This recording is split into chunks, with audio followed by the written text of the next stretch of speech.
Xin chào cô bác, anh chị và các bạn. Hôm nay mình chia sẻ cách làm nem nướng. Với cách làm này thì cái cây nem của mình vừa dai dai giòn giòn ngon lắm luôn, mà không có cần phải dùng máy quết chả nữa. Với phần nem này thì mình ăn với bánh hỏi nè, hay là mình ăn bún, mình cuốn rau sống đều rất là ngon luôn á. Nếu như cô bác, anh chị và các bạn thấy thích thì cùng vào bếp để làm món nem nướng này nha. Ở đây mình chuẩn bị là 1 kg thịt heo. Mình mua cái loại thịt heo xay như vậy nè. Ở trong cái phần thịt này thì nó có 10% mỡ, cho nên mình không có cần phải mua mỡ thêm để mình xay vô chung.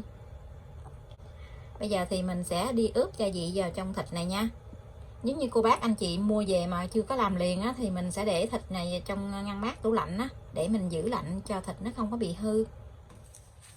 Mình cho hết cái phần thịt này vào trong cái tô lớn lớn gì nè, để mình dễ ướp. Mình mua về nãy mình chưa có làm liền cho nên mình để vào trong ngăn đá nè, để cũng gần nửa tiếng. Mình sẽ đi làm cái gia vị để ướp thịt. Ở đây mình dùng là 3 muỗng canh đường, cái muỗng canh, cái muỗng ăn cơm mình múc nó hơi dung dung tí. 3 muỗng canh nước mắm,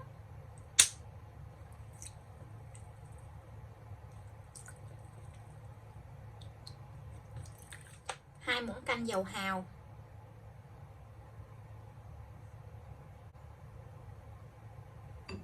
'Như cô bác ăn bột ngọt thì mình cho tí xíu bột ngọt, còn không thì thôi. Ở đây thì mình cho 1/4 muỗng cà phê bột ngọt, cho thêm 1 muỗng canh bột bắp, mình múc cho nó dung dung lên gì. Nếu như không có bột bắp thì mình cho bột năng cũng được. 1 muỗng cà phê tiêu xay, khoảng nửa muỗng canh và 4g bột baking powder. Nếu như cô bác không có bột baking powder thì mình cho baking soda, bột nổi mình cho vô cũng được. Cái gói này là 4g nè. Mình khuấy cho nó tan hết cái hỗn hợp này lại để mình ướp vào trong thịt nha. Thêm khoảng 4 cái tỏi, mình băm nhuyễn hoặc là mình mài ra cho nó nhuyễn Mình băm cái tỏi này càng nhuyễn thì nó càng thơm.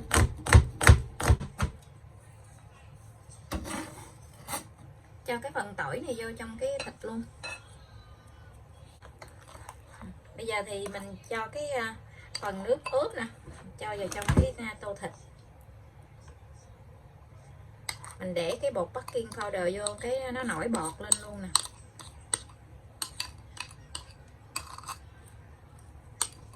Ở nhà cô bác anh chị có bột xá xíu thì mình cho 1 muỗng cà phê bột xá xíu vào trong cái thịt này nè, cái màu nó cũng lên đẹp lắm. Thì mình sẽ cho 1 muỗng cà phê nha. Giờ thì mình sẽ trộn hết cái phần gia vị này lại cho nó đều. Cái gia vị nêm này thì mình gia giảm theo cái khẩu vị của nhà mình Nếu như mình thích ăn mặn tí xíu thì mình cho thêm nhiều nước mắm một chút. Mình lấy cái muỗng cho nó bự bự là mình trộn mình miết xuống gì nè, để cho cái thịt nó dai trộn cho nó đều lại. Trộn mình miết xuống gì. Phần thịt mình trộn gì nó rất là dẻo luôn, nó nặng tay luôn Mình lấy cái muỗng mình chàng nó xuống vậy nè, mình cảm giác nó nặng tay luôn là thịt mình nó dẻo lắm luôn Mình ướp thịt gì là mình để qua ngày hôm sau mình nướng thì miếng nem nướng của mình nó ngon hơn. Còn nếu như cô bác không có thời gian để mà mình làm vậy thì mình ướp gì nè, nhưng mà mình ướp khoảng 2 tiếng trở lên thì thịt nó mới ngon nha. Đậy cho nó sát lại chứ không thôi là cái tủ lạnh của mình nó hôi Lấy cái màng bọc thực phẩm đậy. Bây giờ thì mình để cái phần thịt này vào trong ngăn mát tủ lạnh nha. Ngày mai mình đem ra mình nướng. Nem mình đã ướp qua đêm rồi nè. Giờ thì mình sẽ lấy cái phần thịt nem này mình đi nướng nha. Thịt nó rất là dẻo luôn Mình ướp thịt qua đêm nó dẻo dữ lắm. Coi nè. Mình lấy cái muỗng mình múc lên vậy nè. Nhìn nó rất là nặng tay luôn Không có cần phải cái máy quết chả hay là máy xay gì hết trơn Phần nem của mình nó rất là dẻo luôn. Mình lấy cái muỗng cứng mình múc lên cái mình đánh lại một lần nữa. nó rất là nặng tay luôn á, mà thơm nữa nha, cái thịt này rất là thơm luôn á. Mình chuẩn bị một chén nước đá lạnh để mình thấm tay, để mình đi nấu chả đó. Mình dùng bao tay để mình nấu chả nha. Dùng bao tay mình nấu chả thì nó không có bị dính.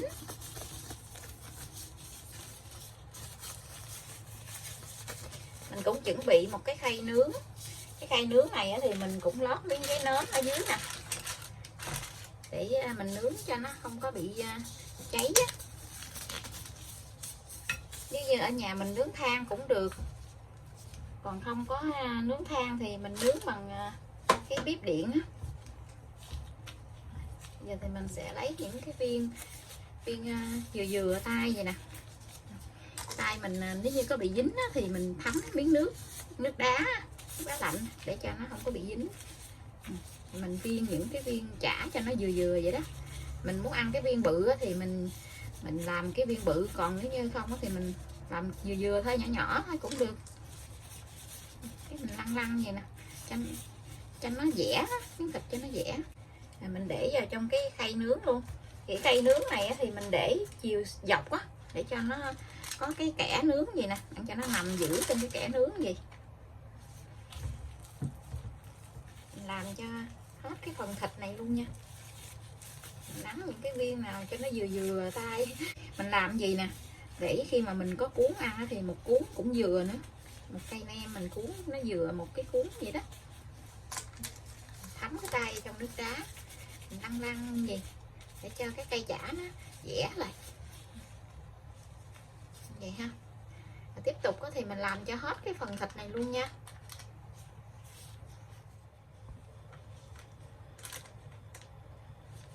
Mình đã làm xong những cái cây nem rồi nè. Bây giờ thì mình sẽ đem cái phần nem này đi nướng nha. Nếu như cô bác thích nướng bằng lửa than á, thì mình nướng than. Còn hôm nay thì mình sẽ nướng bằng bếp điện. Được bao nhiêu nem nè, rất là nhiều luôn ha. Mình nướng cái phần nem này là 15 phút nha. Mình nướng ở nhiệt độ 200. Mình nướng 15 phút trước nha. Mình sẽ đi pha cái nước để tí xíu nữa thì mình quét lên những cái cây nem á, để cho có cái màu nó đẹp. Thì ở đây mình sẽ dùng một muỗng dầu hào, mình dùng cái muỗng canh á, một muỗng nước tương. Mình sẽ dùng thêm màu hạt điều, còn nếu như không có màu hạt điều thì mình dùng dầu ăn cũng được, hoặc là nước màu á, tí xíu. Một muỗng nước sôi, nước ấm ấm cũng được.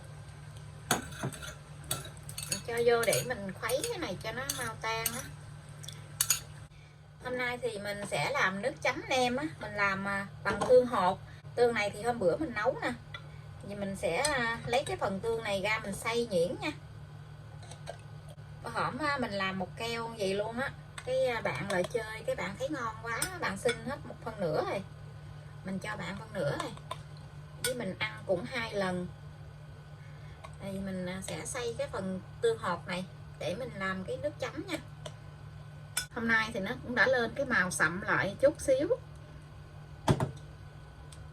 Cho vô trong cái cối xay gì nè, hoặc là có cối xay sinh tố hay cối xay thịt á, thì mình để cho mình xay, hay là mình giã nhuyễn cũng được. Có cái cối này mình xay thì nó tiện hơn.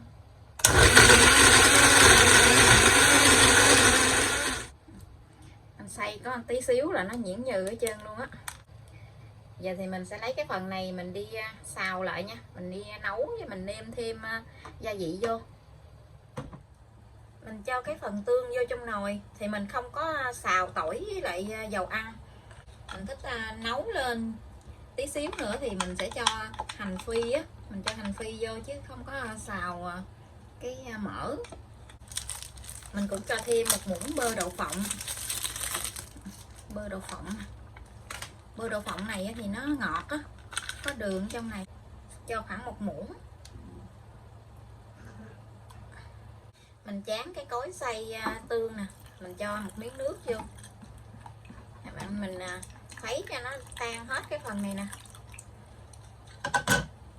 Mình cho cái phần này nó sôi lên, cái nó sánh sánh lại gì là được nè. Gì thì mình tắt bếp được. Nem mình nướng đã được 15 phút rồi nè. Mặt nem nó vàng nè, nhìn ngon quá chừng luôn. Bây giờ thì mình sẽ lấy cái phần nem này mình đi quét một cái lớp nước sốt lúc nãy mình pha đó. Quét lên trên nem vậy nè. Quét lên gì á, cái màu nem nó rất là đẹp luôn. Mà nó thơm nữa. Mình quét hết hai bề luôn. Thì mình trở về lại mình nướng thêm 10 phút nữa nha. Nem mình đã nướng thêm 10 phút nữa rồi nè. Bây giờ thì mình sẽ lấy cái phần nem này ra. Nó vàng luôn, rất là ngon luôn á. Cái màu nem ngon quá chừng luôn á. Hấp dẫn quá chừng luôn. Giờ thì mình sẽ lấy cái phần nem này để mình sắp ra dĩa nha. Thơm quá chừng thơm luôn á. Chở cái lò nướng ra thơm nứt mũi luôn. Sẽ sắp ra dĩa. Cái miếng nem nó rất là dai luôn.